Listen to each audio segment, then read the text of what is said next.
Office gossip gets a bad rap, but some experts now believe that it can actually be beneficial to your career. Joining us now to explain how to use gossip without becoming a destructive force in the workplace is Michael Pollock, executive career coach and president of Pollock Spark, a coaching and consulting firm. Good morning, Michael. Morning. First of all, what's the difference between office politics and gossip?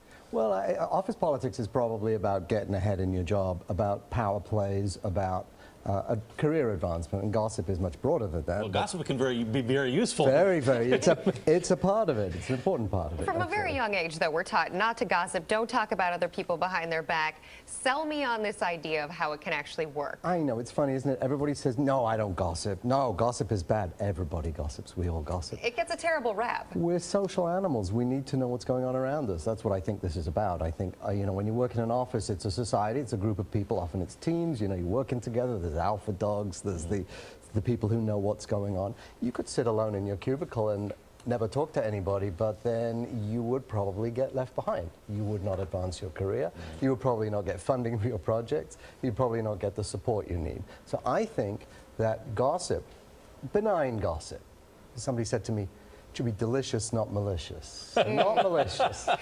Oh, but so many things are so delicious. I know, and the delicious things are often malicious, I'm afraid.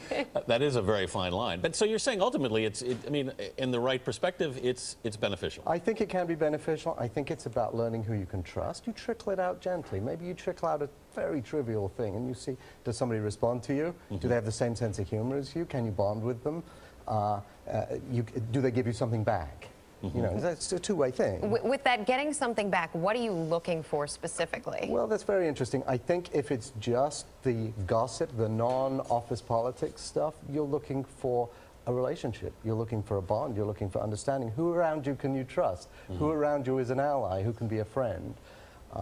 And I think that's a very important piece to start with, especially most people in offices, they bring people, people are in a hive, and they're supporting each other in some way. They're working together in some way.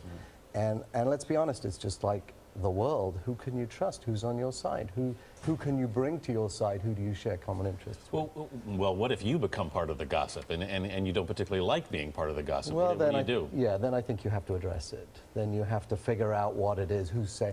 I guess there's three components to this: who you're telling, there's the content of what you're telling, and there's the effect it's likely to have. And to some extent, as a gossip, you need to use your spidey sense to know when you're doing right and not doing evil. Right. If it's about you, try and nip it in the bud.